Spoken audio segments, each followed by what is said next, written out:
Good afternoon, everyone, and thanks for joining today's briefing at the Jerusalem Press Club. I'm Talia Dekel-Fleissig. Following the announcement of the ceasefire in Gaza this week and the return of the last 20 hostages who remained alive in captivity, Israelis are embracing the new year with a sense of restrained hope as the future of their security remains in question. More than 2 years since the October 7th massacre, we still await the return of 21 deceased Israeli hostages and 3 foreign nationals, killed either before or during their kidnapping to Gaza, as well as Lieutenant Hadar Goldin. The deal in this first phase of the US President peace plan, which he also presented at the Gaza summit in Cairo Monday, is really the first phase of this deal. Speaking only in general terms, it's clear that his vision for the region extends well beyond achieving a ceasefire in the Strip. With us to make sense of what may lay ahead is Major General in Reserves, Yaakov Amidror, former National Security Advisor and Chief of the National Security Council, and today a Senior Distinguished Fellow at the Jewish Institute for National Security of America, JINSA. Among other positions, he's also served as head of the research department at the IDF's Military Intelligence Directorate, head of Israel's National Defense College, and military secretary for the defense minister. Thank you so much for coming back to us, General. Thank you for inviting me to speak with the gentleman. Okay, so just putting out there the things that we have on the plate, the remains of 23 people kidnapped on October 7th, as well as, of course, of Lieutenant Goldin, are still being held in Gaza, while one of 8 bodies transferred to the IDF was found by forensics to be that of a terrorist. What can we expect in the coming days, specifically in this area, as Israel has threatened to stop advancements of its part of the bargain, and does it have any support left to stop at this point what it said it was supposed to do? I think that this is not the main question relating to the Gaza agreement. As far as I can understand, Hamas, under the pressure of Arab and Muslim countries and the United States of America, and well understanding its bad military situation, did what was very important for us, is to bring back the hostages, the live hostages, and now they're researching to find the bodies of the Israelis which had been killed and assassinated by the organization. The more important issue, not the more sensitive humanitarian-wise, but more important for the future of Israel, is the question of removing Hamas totally from having any control in Gaza, to dismantle it militarily, to move it is, as the one who is providing humanitarian and civilian services in Gaza. This is the main challenge. Hamas will probably do whatever it can within the limitations of the situation and its capabilities to find those bodies of those Israelis that he has to bring back, because they understand that without doing it, it will be clear that he is not fulfilling his obligation to the Americans and to Qatar and other countries, and he might find himself again in a war in which he doesn't have the main card that he had in the past. It's the hostages. So I believe that Hamas understands that it is a totally different situation in which he cannot bluff, he cannot play with the Americans and with us, he cannot play with the countries which made the agreement possible.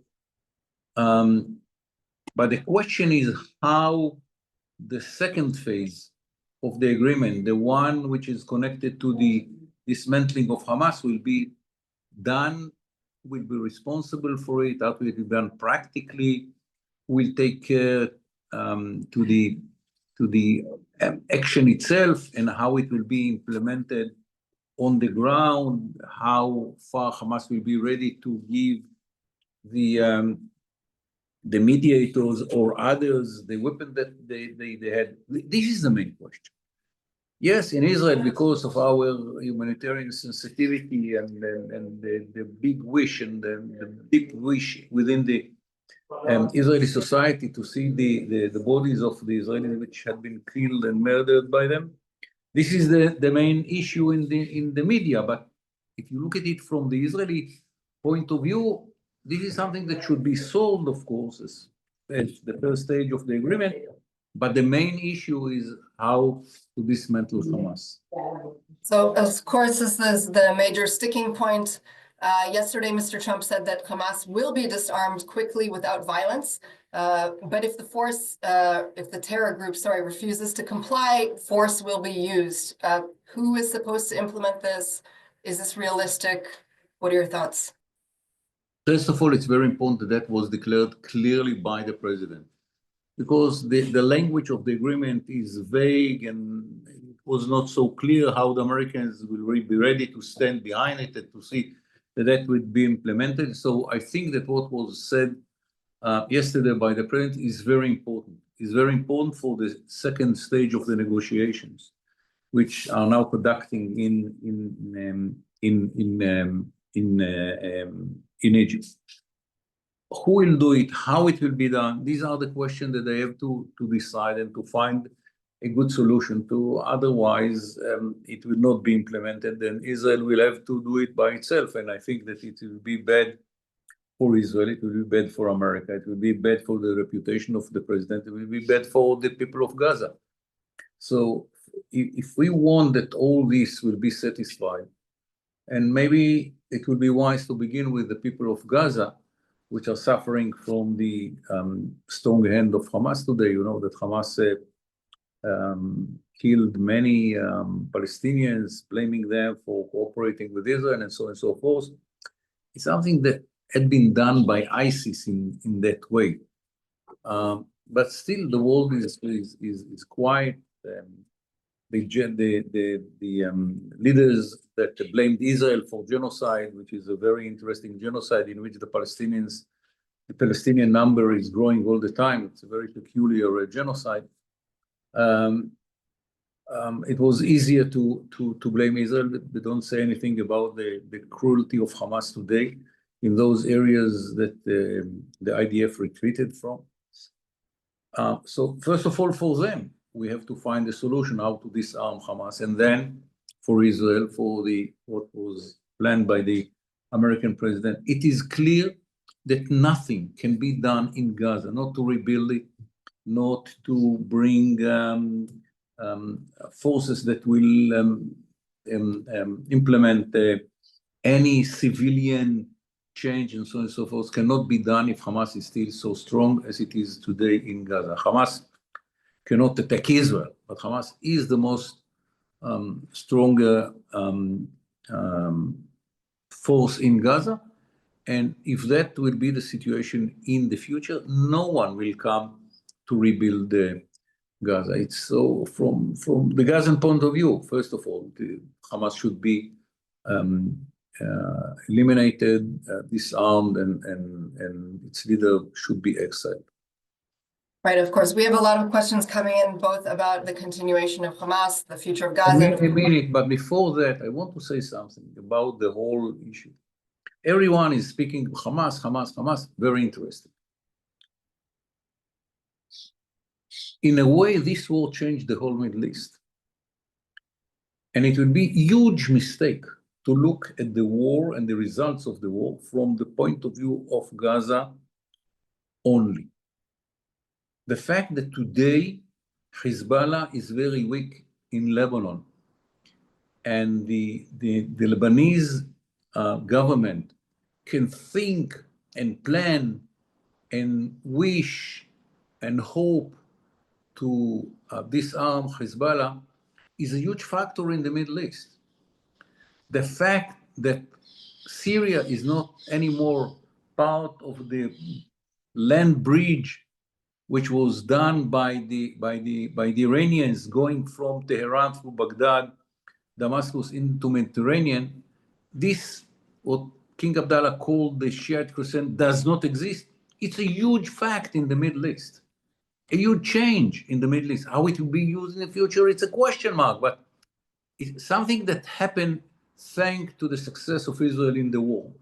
The fact that Iran cannot continue with the nuclear project, and they have to make decisions if they are ready to invest another, I don't know how many billions of dollars in something which was destroyed almost totally by Israel and the United States of America in this case, because what they did in Fordo.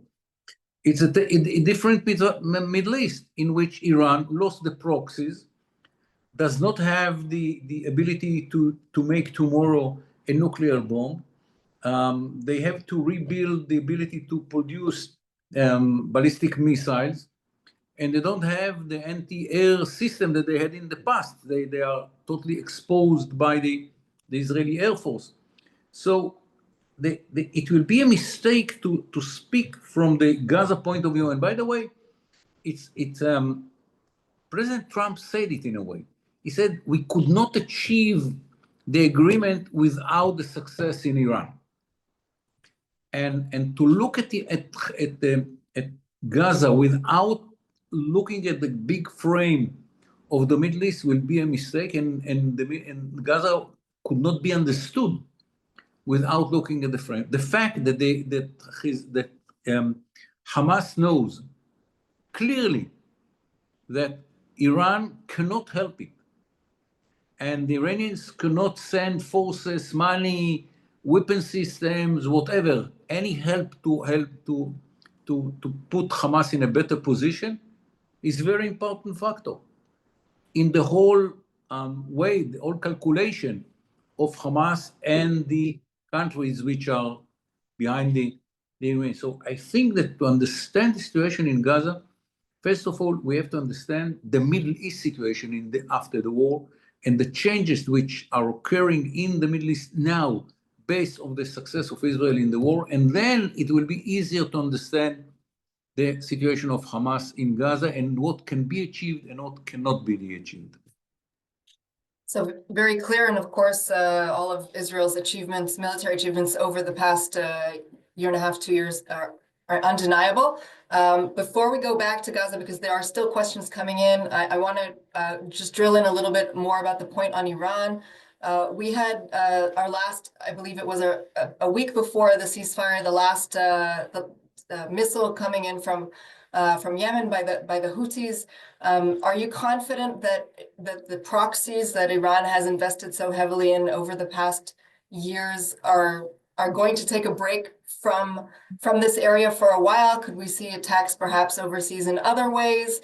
Or do you think this is really a new period of calm and quiet from that front, whether it's through proxies or directly? I think that the Iranians directly will be very, very, very, very cautious not to begin a new war with Israel. They understand the vulnerability of Iran today. They remain only with the Houthis, which never had been the main force that the Iranian trusted in the whole system that they built around Israel. Hezbollah was the hardcore of the proxy system. Hamas and Islamic Jihad were much more important than the Houthis in this system. What they tried to build in Syria was more important from their point of view than the Houthis. So they remain with the Houthis.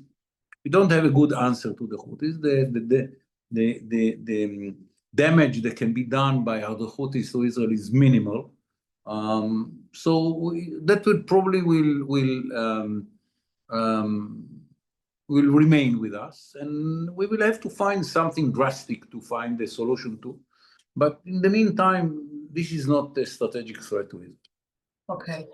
One journalist is asking how it's possible to reconcile with the opinions being expressed over the last few years that were against putting international forces directly next door, which is, of course, an inherent part of Trump's deal, and whether those forces are actually limiting the IDF's ability to operate there militarily should a need arise. So how would you respond? To those who were responsible to deal with the day after in Gaza, it was clear that at the end it is the interest of Israel to bring international forces into Gaza to provide the people of Gaza the humanitarian and the civilian services. Israel didn't want to take responsibility for that, in spite of the voices of the right-wing parts of the coalition. It was never accepted by the cabinet or by the prime minister that Israel should be the state that will take responsible totally for Gaza. So it was clear that foreign forces will be brought in. There were negotiations with some forces in the Middle East. Each one told us from the beginning, we are ready, those who said that they are ready to consider it, said we are ready to consider it if, and the big if was if you succeed to eliminate Hamas. Without the limitation, distracting the whole ability of Hamas, no one was ready to take responsibility for the situation in Gaza. So I don't know where this claim is coming from. Israel was ready and even negotiated with some forces, with some leaders in the Middle East, that they will send forces to build the capabilities to renew the normal life of the Palestinians in Gaza, and that included foreign forces. To say that I'm happy that the part of the foreign forces might be forces from Turkey, it will be a big exaggeration. But we understand that if Israel is not ready to take the responsibility, and we don't want that Hamas will do it, the international forces is the only option. Are there particular countries from which these forces could come that are, so unquote, good for the Jews, better for the Jews? Look, at the end, it will be probably Arab countries or Muslim countries that will provide the forces. Probably some Palestinians will be trained by the Egyptians. It will be controlled by probably Western commanders, at least part of it. It's not clear yet because no one is ready to volunteer when Hamas is still there. Very clear. You mentioned the public executions on the streets of Gaza in the last few days. One journalist is asking if there is a risk of civil war erupting between Hamas and the clans that we're seeing arising. And a second part to that question is whether Israel has enough shared interests in the existence of those militias and what Israel's policy towards them should be. We, at the end of the day, we don't want to make the decision for the Palestinians. They will have to decide how they are getting rid of the Hamas regime, which is horrible for the people of Gaza. We understand that this is the situation. We are trying to do the best that we can from outside, not to risk the IDF, and we don't want to be involved in the war between the friction inside the Gaza Strip and the Palestinians. We have to make decisions. At the end of the day, it's 2 million people that should make decisions. Not everything should be provided by Israel or the Americans or other Arab countries. The Palestinians should take the responsibility for themselves. It's amazing to see 2 million people which are not ready to take responsibility. They have been spoiled during the years that they are getting education from UNRWA, money from the Europeans, someone is taking care for their well-being, and at the end, it's 2 million Palestinians. Do something for yourself. Okay, we are almost out of time, but we have a few questions. One more question left on Gaza specifically, and then a few reporters who are bringing us back to Iran. In terms of the population really taking care of itself, there's of course the issue of humanitarian aid that is a big part of the plan. Israel will still have to control, of course, what goes in, but how can Israel deal with the flow of construction materials into the Strip, knowing the history of what a lot of those materials were used for over the last couple decades? Starvation in Gaza got a very good PR without any connection to the reality. There is no starvation, there is enough food, there is enough water, there is enough medicine in Gaza. Yes, Hamas succeeded to convince the world that there is starvation and genocide and all this nonsense. It never had a starvation, and probably today there is no any area in which there is starvation. There are some starving people in Gaza because Hamas is holding the food and is not ready to that it will be taken by the population. They want to sell it and to earn money and to make money for themselves privately and for the organization. So this is the problem of Gaza, not lack of food or water or whatever. About construction, I believe that Israel will be smart enough not to let any construction to begin before it will be clear that Hamas is not in a position to use it to rebuild its infrastructure and facilities. How it will be done, one of the questions that we should discuss with the other partners to the agreement. Sure. Okay, moving back to Iran, because that's where our guests are bringing us. One reporter is asking if you can comment on Israel's role in stirring trouble in Iran, particularly on the borders, in the hope of leading to regime change, of course, with an emphasis on what happened in the summer. And can you comment on that? And do you think Israel will make more of an effort in this field? Regime change in Iran is a mission which is too big for Israel. Israel cannot make any real opposition in Iran. Israel does not have the ability to organize any riots and demonstrations in Iran. It's not in our capacity. And the world learns during the history that regime change is something that is very, very complicated to achieve from outside. If you don't have a strong opposition inside, and there is no strong opposition inside Iran. There is no strong opposition because the opposition does not have a leader, because the opposition does not have a leadership, because the Iranian regime is very tough and ready to kill everyone who has any sign of being an opposition, and the world is doing nothing to change it.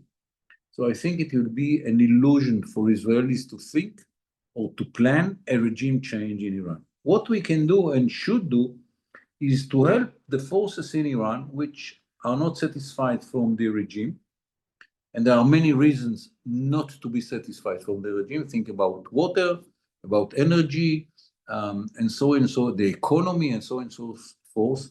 So Israel can help those who are not satisfied from the regime, but Israel cannot build on any regime change in Iran. It's too big and too complicated, and that should not bring us to make decisions which will not achieve what is needed and will change the real priority that Israel should take is to prevent Iran from going nuclear and not to let the Iranians to build the infrastructure for the ballistic missiles.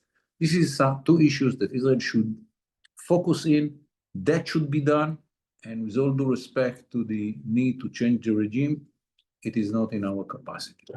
Very clear. And on the issue of nuclear capabilities, one journalist is saying that Israel has reported that it knows the location of 450 kilos of enriched uranium, which remain despite all of the concerted efforts to get rid of their capabilities over the summer.